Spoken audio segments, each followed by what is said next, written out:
Hello, dear members of the Loving Truth Stories family. Today, we're bringing you a romantic story that will touch your heart. So let's dive right in, and don't forget to subscribe to our channel so you never miss another meaningful story. The scene opens in chaos. A young woman storms into a luxurious cafe, her heels striking the marble floor like thunder. With fire in her eyes, she points at a man in a crimson suit, certain she's caught him betraying her best friend. What she doesn't know is that this furious mistake will change her entire destiny. Because she just yelled at the wrong millionaire. Erica Collins' old watch read almost 11 o'clock in the morning. She fixed her messy hair in front of the window of a fancy cafe in the center of New York City. Erica was just an ordinary girl, working as a waitress in a small restaurant. Her income was not enough to pay for the small room and medicine for her seriously ill mother. Erica didn't plan on going into the cafe today, but from across the street, she caught a glimpse of something that made her heart jump out of her chest. It was Victor, the fiancé of her best friend Natalie. He was sitting in the cafe, wearing a bright red suit opposite a young woman with curly blonde hair. They were laughing and talking intimately, his hand on the table next to the woman's. "What a traitor," Erica whispered, her eyes red with anger. Natalie was weak. She had doubts many times but did not have the courage to face them. Erica told herself, "If my friend does not dare, I will do it instead." Unable to contain herself any longer, she stormed into the restaurant. Her high heels clicked loudly on the marble floor, drowning out the melodious music. The waiter quickly tried to stop her, but Erica waved his hand away and stormed forward. Before her eyes was Victor in a red suit. Without saying a word, Erica pointed straight at his face. "You are such a bastard. Natalie has sacrificed so much for you, and yet you sit here hugging another woman?" The cafe was silent. All eyes were on her. But instead of being confused or panicked, the man in the red suit raised his eyebrows, the corners of his lips curling up as if he was amused. Sitting next to him was an elderly woman with a noble appearance and bright eyes. She was not angry, but instead chuckled softly. "Girl, you just yelled at the wrong person. This is my son Adrian Costa, and he has never been engaged to anyone." Erica was stunned. She looked again. The face did resemble Victor in some ways, but the green eyes, the straight nose, it was clearly different. She had just picked a fight with a stranger. I'm sorry. I was wrong," Erica stuttered, her face red with embarrassment. But the noble Lady Isabella Costa smiled meaningfully.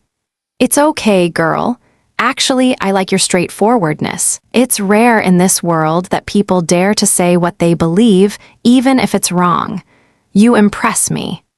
Erica was confused, but before she could leave, Isabella continued. "Even I think a girl like you is the type of daughter-in-law I want. Someone with courage and justice. Adrian, what do you think?" Adrian Costa, one of the most powerful young billionaires in the city, the man who had just been mistaken for a traitor, frowned at Erica. In his cold eyes, Erica could read both curiosity and a hint of challenge. "Mom, what are you up to again?" Adrian sneered. Isabella just shrugged. "I'm just telling the truth. You've been alone for too long, and I believe sometimes fate starts from a mistake." Erica stood frozen. Daughter-in-law? Fate. She had only come here to protect her best friend, but unexpectedly fell into the strange vortex of a billionaire family. Outside the window, rain began to fall lightly. Erica felt as if the world was spinning at a different pace. One small mistake could change her whole life, but would it lead to happiness or tragedy? Erica falls into a dilemma. From a misunderstanding in a cafe, she is drawn into the attention of the powerful Costa family. But that is just the beginning. Erica Collins walked out of the cafe in the drizzling rain, her hands shaking as if she had lost all feeling. The scene just now seemed like a strange dream. She went in to expose a traitor, but ended up being chosen by a powerful woman as her future daughter-in-law. On the way back to the small apartment where her mother was waiting, Erica kept asking herself, "What have I just gotten myself into?" That evening, while I was clearing the table for my mother, my old phone rang. An unfamiliar number appeared on the screen. "Miss Collins?" A strange but authoritative male voice. "Yes, this is Erica. I am calling from Mrs. Isabella Costa's office. The owner expects you at the Costa Villa tomorrow afternoon. A car will be there to pick you up." Erica almost dropped the phone. I can't, I'm just a normal person. There must be some mistake." "No way, this is a direct request from Mrs. Isabella." The call ended, leaving Erica in a state of confusion and fear. Her mother, overhearing, took her daughter's hand. "Erica, you can't miss it. That woman is very powerful. Who knows, this might be the opportunity you've been waiting for." Erica sighed. Opportunity or trap? The next day, a shiny black limousine pulled up in front of the old house where Erica lived. Neighbors watched her as she climbed into the car. The tinted windows closed, cutting her off from the familiar world. When the car stopped, Erica saw a majestic mansion on the hill. The carved iron gate opened, leading to a white gravel road lined with perfectly trimmed pine trees. The butler bowed. "Hello, Miss Collins. Mrs. Isabella is waiting for you in the living room." Inside, everything was like a museum. Dazzling crystal chandeliers, classical oil paintings, shiny marble floors. Erica felt her old shoes were out of place. In the living room, Isabella sat majestically on the armchair. Next to her was Adrian Costa, the man Erica had misunderstood the day before. Adrian crossed his arms and looked at her with cold eyes. "Mother, I don't understand why we're wasting our time on this." "Adrian, shut up and listen to me," Isabella said sternly, then turned to Erica. "Girl, I want you to understand. My family never acts on impulse. I didn't choose you randomly. I see in you honesty and courage, things that many rich people lack." Erica swallowed. "But I don't belong to this world." Isabella smiled mysteriously. "Sometimes only outsiders can see the truth inside, and I believe your presence will change my son." Adrian chuckled. "Change her? A girl with no money, no status?" Erica clenched her fists, hurt but not resisting. Mrs. Isabella remained calm. "That's right. The less you have to lose, the more precious she is." That night, Erica was invited to stay. The long dining table was covered with a white tablecloth, filled with dishes she had never seen in a movie. Adrian barely spoke, only occasionally glancing at her as if assessing her. A moment later, Isabella put down her glass of wine. "Erica, I have a challenge for you. Tomorrow at the Costa Grand Hotel, there will be an important event. I want you to accompany Adrian as his companion." Erica almost choked. You want me to pretend to be his girlfriend?" "Exactly. It's only temporary, but I want to see if you can stand firm in our world." Adrian frowned. "Mom, this is too much of a joke." "No, Adrian, this is your chance, and if you refuse, I will consider you not brave enough to face such a small challenge." The atmosphere was tense. Erica was confused, but deep inside, a voice whispered, "This is my chance to prove my worth." She took a deep breath and looked Adrian straight in the eye. "I agree. Tomorrow, I will go to the event with you." Erica officially enters the world of the Costa family, where glory and power go hand in hand with pitfalls and challenges.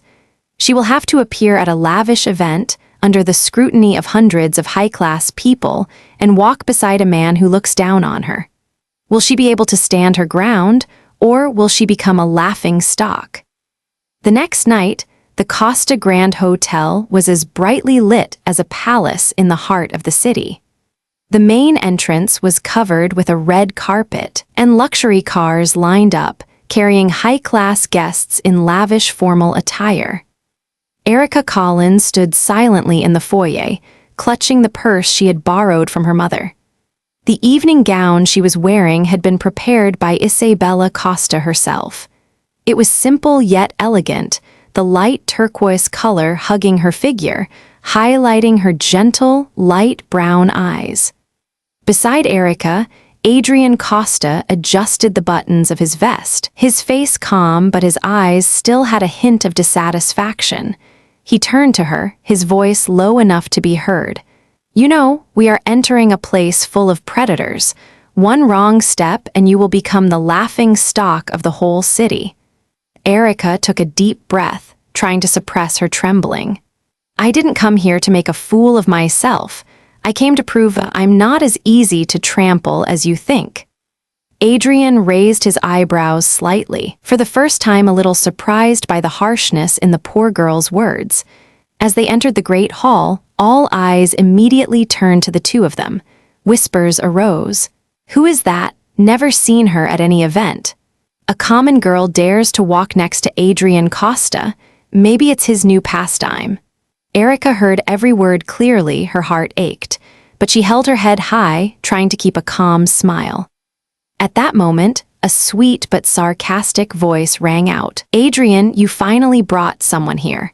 The woman who approached was Melissa Hawthorne, the daughter of a wealthy family who was once paired with Adrian by the media. Wearing a tight red dress, her razor-sharp eyes swept over Erica from head to toe. "And this is," Melissa deliberately emphasized, as if wanting to expose her inferiority. Before Adrian could answer, Erica spoke up, her voice calm but firm. "Erica Collins, nice to meet you." Melissa was momentarily stunned by the unexpected confidence, but immediately the arrogant smile returned. "Oh, Erica, I guess you aren't used to this kind of party. Be careful not to spill your wine on the $1 million Persian carpet." The crowd chuckled. Erica clenched her fists, but instead of reacting harshly, she smiled slightly.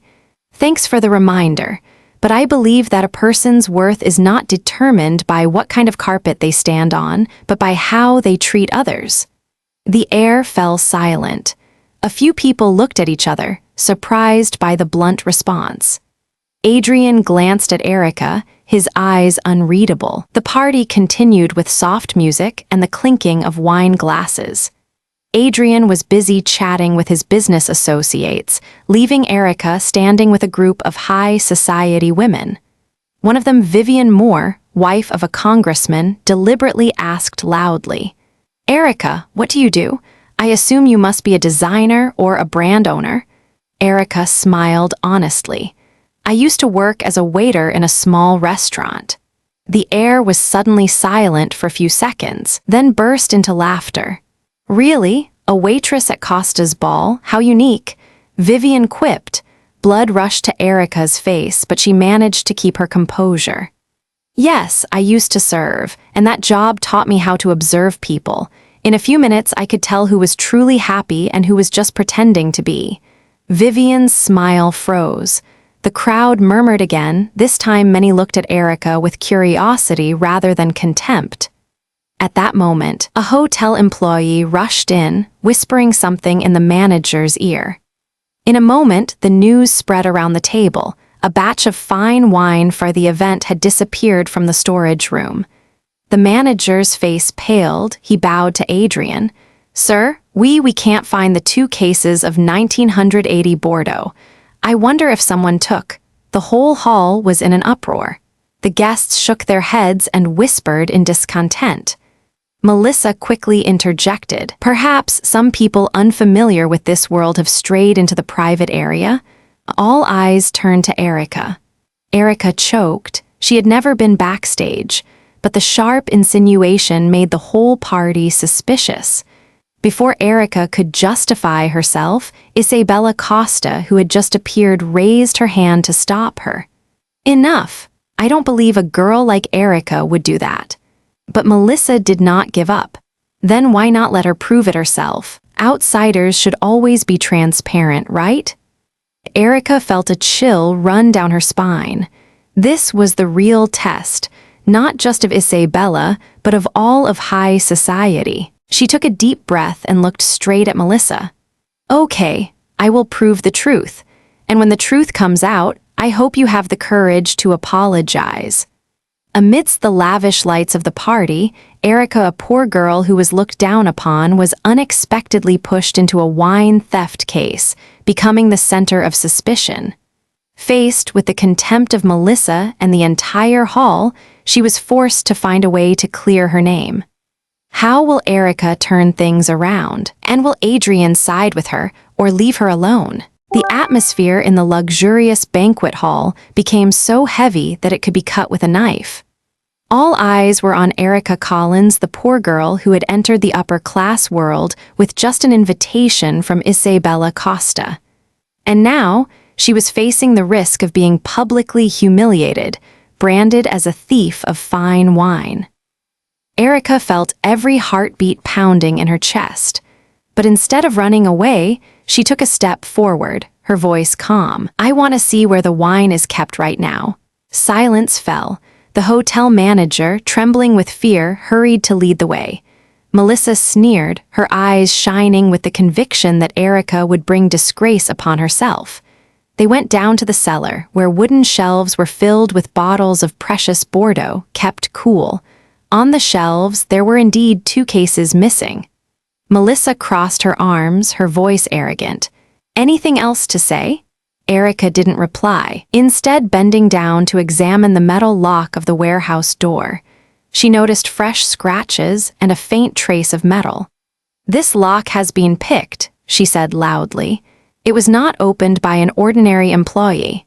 Stuttering management. Yes, only a few people keep spare keys, but the access card doesn't seem to record anyone other than the cleaning staff. Melissa laughed coldly. "Then it's obvious. A girl familiar with cleaning would know how to sneak in." Erica looked straight into her eyes without fear. "If you want to accuse, at least base it on the truth. We all know that access cards can be swapped, and I'm sure someone is trying to blame someone else." Just then, a timid young employee walked over Sophia, the waitress who had greeted Erica with a friendly smile when she first arrived. Sophia bit her lip, then mumbled, I saw Mr. Robert, the assistant manager near the wine cellar last night. He said he was just doing a quick check, but it wasn't his shift." The whole wine cellar was in an uproar. Robert, a middle-aged man with a pale face, quickly denied. "She's lying. I was there on orders from above." Erica stepped forward, her voice determined. "Then check the security cameras." The manager trembled as he opened his laptop and connected to the system. The recorded images were clear. At nearly midnight, Robert secretly opened the cellar door and carried 2 barrels of wine onto a small truck. Melissa froze, her face pale. The crowd fell silent, then began to chatter furiously. Erica crossed her arms and looked straight at Robert. "Not only did you steal, but you also tried to blame someone else. You chose me because you thought I was the most likely suspect." Robert fell to his knees, sweating profusely. Please forgive me. I was just following." He hesitated, his eyes glancing at Melissa. Erica immediately realized. Melissa paled, but quickly regained her composure. "Enough, this is just slander. You believe a low-ranking employee?" All eyes turned to Adrian Costa, who had been standing still and observing. He was usually arrogant and cold, but at this moment his eyes gradually softened as he looked at Erica. Adrian stepped forward, his deep voice echoing throughout the wine cellar. "I believe Erica." The whole hall fell silent. Melissa gaped in disbelief. Adrian turned to the manager. "Robert will be investigated immediately, and from now on, anyone who dares to defame my people will have to face me directly." Those words were like a sharp knife cutting through all the whispers. The crowd bowed their heads in silence. Isabella stood behind, smiling with satisfaction.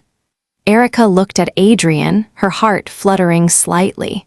For the first time, he openly protected her not as a duty, but as a choice. When they returned to the main hall, the gazes everyone gave Erica were completely different. It was no longer contempt, but curiosity, even admiration. Melissa tried to smile, but her face was stiff. She understood that tonight she had lost not only to Erica, but also to the trust that Adrian had just shown in a poor girl. Erica whispered to herself. I stood my ground, and I won't let anyone trample on my dignity anymore. In her heart, a tiny seed sprouted the seed of faith and perhaps of love. After the shocking loss of wine, Erica cleared her name, turned things around, and won Adrian Costa's public trust. This was a major turning point not only in the eyes of the upper class, but also in her relationship with the cold billionaire. But that's just the beginning. Behind the glittering lights of the Costa family, deeper conspiracies await. After the stormy night of partying, news of the incident spread throughout the upper class. The press headlined, "Mystery Girl Defends Costa's Honor and Gets Billionaire Adrian to Publicly Stand by Her." Erica Collins suddenly became the center of attention, but in her heart, what confused her the most was not the gazes of the world, but the moment Adrian spoke up. "I believe Erica." The next day, as Erica was preparing to leave the Costa mansion to return to her small apartment, Adrian came out of the library and called her back. "You did better than I expected." His voice was flat, expressionless. "Thanks, but I just did what I thought was right."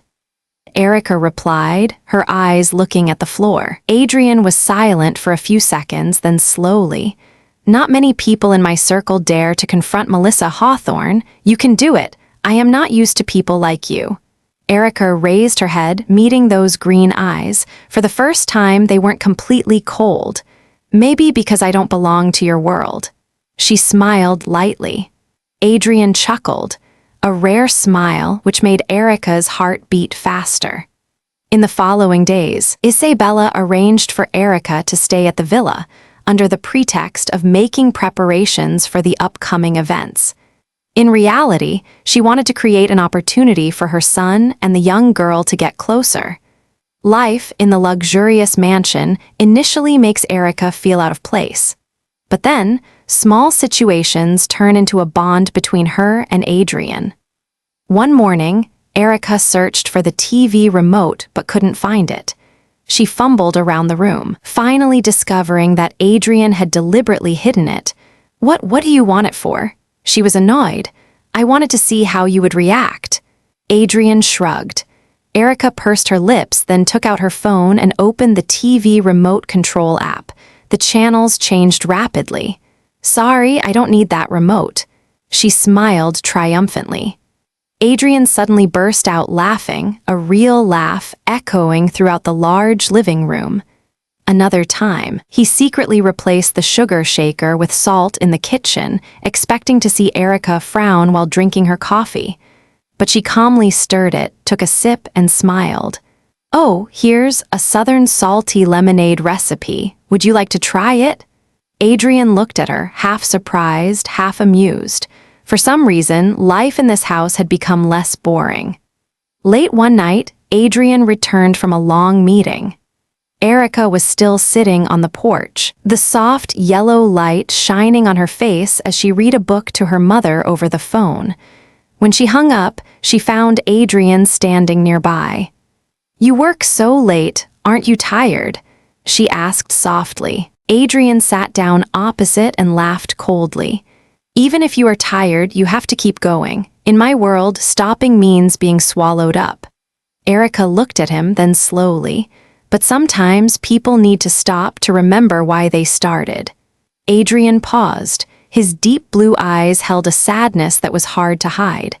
"You know, I used to have an older brother. He was the one my mother had high hopes for, but an accident took him away. Since then, I have been the only one to support the whole family, and I am not allowed to be weak." Erica was silent. She did not expect that behind that cold appearance was a wound that would never heal. "Adrian, I don't think you're weak for missing your brother. On the contrary, I think that's what makes you human." The words touched a deep place inside Adrian. For the first time, he felt like someone could see through his steel armor. In the following days, Adrian and Erica gradually shared more. They had late dinners together when Adrian came home late from work, walked in the large rose garden together, and laughed about small things. Gradually, the distance turned into something warm, hard to name. One evening, when the wind turned, Erica shivered with cold. Adrian silently took off his coat and put it around her shoulders. "You don't have to do that," she said softly. "I know, but I want to do it." His voice was low and determined. Erica looked up, meeting his eyes. In that moment, time seemed to stop. And then neither of them took the initiative, but both leaned towards each other. A light kiss, a little shy but full of sincerity, the beginning of a new emotion. Erica jumped back, her face red. "We shouldn't." Adrian just looked at her, his eyes serious. "Erica, there are things that don't need a reason. I've never wanted anyone to stay with me like I want you." Erica's heart skipped a beat. She knew that from that moment on, nothing would be the same again. Amidst the small jokes, late-night exchanges, and past hurts, Adrian and Erica begin to find common ground. From being enemies, they take a giant step closer to each other, and their hearts are opening up. But as love blossoms, more serious challenges for family and Costa's company await. After the night of her confession, Erica Collins thought she had finally found some peace with Adrian Costa. But peace in the high society world never lasts long. One morning, when Erica was cleaning the rose garden, the iron gate of the Costa villa suddenly opened. A tired-looking, middle-aged couple and a girl a few years younger than Erica entered the Collins family. Erica was stunned. "Mom, Dad, Rachel, why are you all here?" Her mother tearfully said. "Daughter, we don't want to bother you, but we're in big trouble. The house has been repossessed by the bank. Your father can't raise the money to keep the small lumberyard. We have nowhere else to go." Erica's heart clenched. All the memories of her childhood came flooding back: the pine-scented woodshop, the simple but cozy meals. Adrian appeared soon after, looking at the Collins family with calm eyes. He greeted them, then turned to Erica. "If you want, they can stay here. I will arrange it." Erica shook her head. "No, Adrian, I don't want to turn our feelings into pity. My family can stand on its own." But Adrian's determined eyes showed. For him, helping was not pity, it was responsibility when choosing to love someone. While Erica was still pondering, Melissa Hawthorne suddenly appeared at the Costa Group office.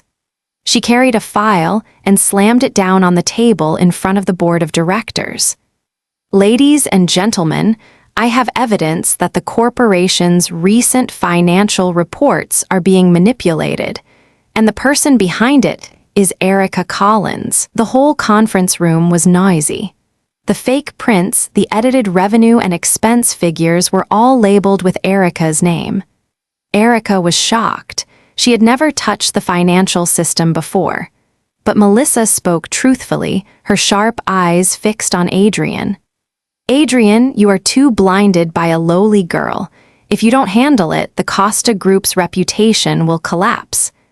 Eric had choked, wanting to speak, but the entire council murmured in suspicion. This was a life-or-death moment. Adrian stood up, his deep voice resounding throughout the room. "Enough! I don't need your fake evidence. I trust Erica." He took out a USB and plugged it into the big screen. To everyone's surprise, Adrian played a secret recording, the voice of Robert, his former assistant, confessing that Melissa hired him to falsify documents to harm Erica. Melissa turned pale. You dare to trap me?" "No, Melissa, you dug your own grave." Adrian said coldly. "You forget, in this world, the truth always finds its way to the surface." The board applauded loudly. Melissa was forced to leave the company immediately. Erica was silent, her eyes filled with tears. She didn't expect Adrian to have prepared everything to protect her. That evening, in the fragrant rose garden, Adrian knelt before Erica, presenting a small velvet box. "Erica Collins, we started from a misunderstanding, faced many storms. But now, I don't want anything to be fake anymore. I want you to be my wife, for real, forever." Erica burst into tears. All those days of being looked down upon, of being despised, now vanished as if they had never existed. "Adrian, I agree. Applause broke out. Isabella approached from afar, her eyes filled with tears. Finally, my son has found true happiness. And Erica, welcome to the family. A month later, in the grand hall of the Costa Grand Hotel, Erica, wearing a pure white dress, walked down the aisle with her father. Adrian stood waiting under the white rose arch, his eyes shining with happiness. When the vows are made, it is no longer a contract marriage, no longer a lie, but true love. Erica looked around, saw her mother, saw Rachel smiling, saw Isabella proud. In that moment, she understood. The journey from poor girl to beloved woman was not a miracle, but the result of courage and faith. On their wedding night, as they sat by the window watching the moon, Adrian held Erica's hand. "It's funny, it all started because you yelled at me by mistake at the coffee shop." Erica laughed through her tears. "And if I had to choose again, I would still yell, because that's how I found you." Adrian kissed her forehead lightly. "From now on, you no longer have to fight alone. Together we will protect our family, our company, and this love." Outside, dawn is breaking. A new beginning begins for Erica and Adrian. No more misunderstandings, no more barriers, just a true love, tempered by storms. The story ends with a happy ending. Poor girl Erica becomes the respected wife of billionaire Adrian Costa.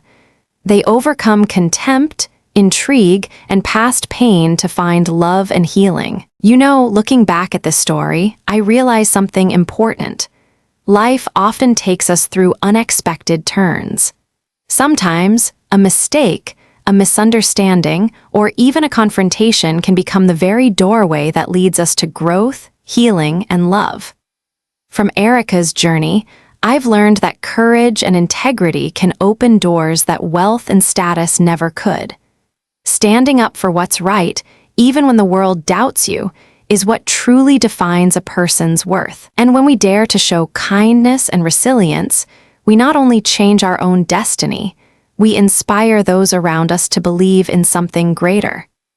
It makes me wonder, how many of us have judged others too quickly or dismissed someone because of where they came from without ever seeing the depth of their heart?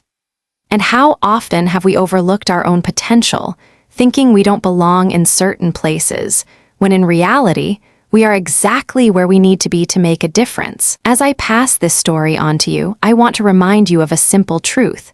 True power does not lie in titles, money, or status, but in the choices we make when no one else believes in us. So I ask you, what choice will you make today? To hide in fear or to rise in courage? To judge or to understand? To give up or to keep walking until you find your own dawn? And before we close, I want to invite you to be part of something bigger with us. If you find this story meaningful and want to help us share these important values, please subscribe to our channel so you won't miss the next inspiring story. Together, we can build a strong community full of potential and a spirit of justice.